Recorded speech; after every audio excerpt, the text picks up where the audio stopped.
laga soo bilaabo February 2017 waqtiga oo xafiiska ugu sareeya dalka uu la wareegay madaxweynaha sagaalaad ee Jamhuuriyadda Federaalka Soomaaliya mudane Maxamed Cabdullaahi Farmaajo waxa uu qorshe howleedkiisa ugu horeeya ka dhigay dib u dhiska ciidamada qalabka sida iyo dib u howlgelinta amniga iyadoo xoogga la saarayo tayeynta ciidamada hagaajinta maamulkooda iyo sugidda xuquuqdooda waxaana durba suurto gashay dib u soo celinta kalsoonidii iyo haybadii ciidamada qaranka taa oo suurto gelisay in guulo la taaban karo laga gaaro dagaalka ka dhanka ah argagixisada al-shabaab waxaan aaminsanahay inaan ka adkaan doono hadduu Ilaahay yiraahdo qolooyinkan horarka ah oo ummadeena dhibaatada ku haya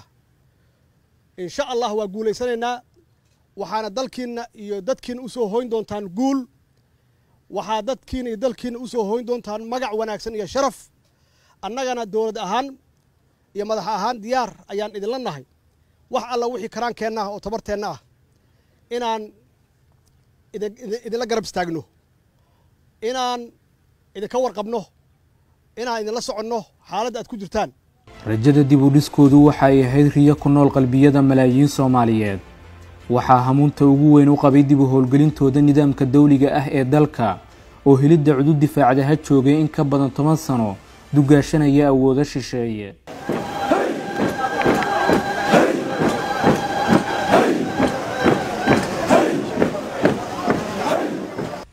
waxaa dareemay duqowda da'yarta muruqmaalka maatida iyo muwaadin kasta oo Soomaaliyeed oo maqnaanshahooda ogood u wajahay duruufihii adkaa ee dalku soo maray balse maanta waxaa muuqanaya ifafaale ka duwan inta aynu soo sheegnay waxaana dib u dhismaya tiro ahaan tayo ahaan iyo awood ahaanba ciidamada qalabka sida qaybahooda kala duwan gaar ahaanna ciidanka xoogga dalka si loo ilaaliyo nafta hantida iyo sharafta muwaadiniinta Soomaaliyeed waxna looga qabto xaaladda ammaan ee dalka dawladdu waxa ay xoogga saartay diyaarinta qorshaha istiraatiijiyadeed ee dib u dhiska ciidamada qaranka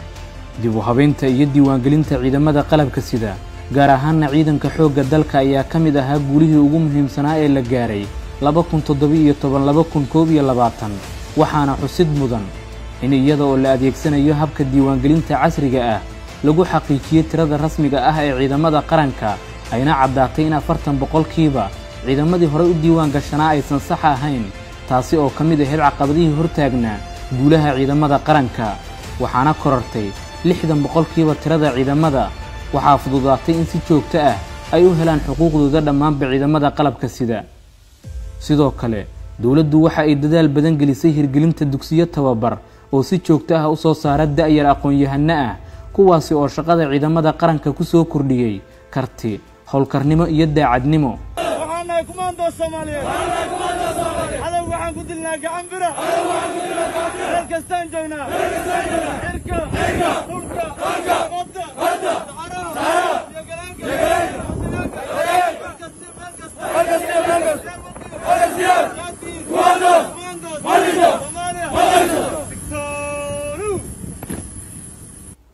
tababarada joogtada ah ee ay helaan ciidamada qalabka sida qaybahooda kala duwan gaar ahaanna xoogga dalka waxa ay u qaybsamaan laba qayb oo kala ah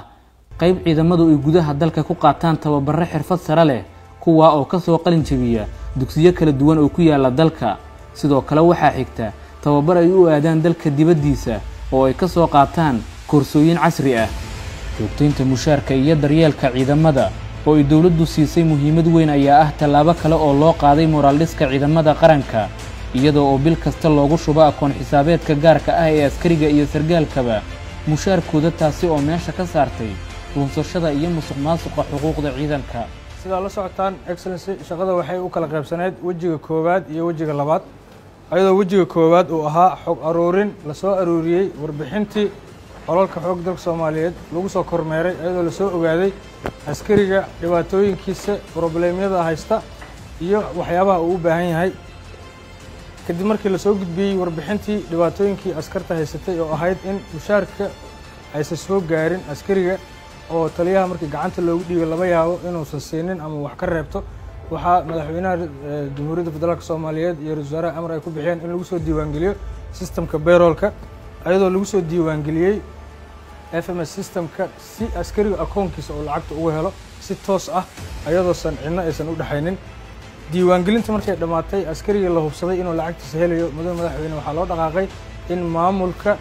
iyo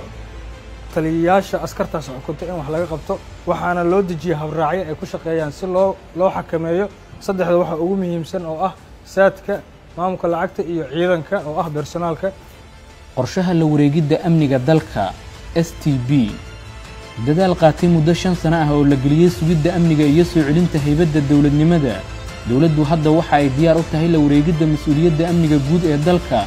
oo muddo ku tiirsanaa howlgalka nabad ilaalinta midowga Afrika ee la oran jiray AMISOM. si hadafkani loo xaqiijiyana dawladdu waxa ay dejisay laguna shaqeeyaa halbeegyada iyo ujeedooyinka istiraatiijiyadeed ee xilliga kala guurka ah si waafaqsan qorshaha qaranka ee la wareegidda amniga STB.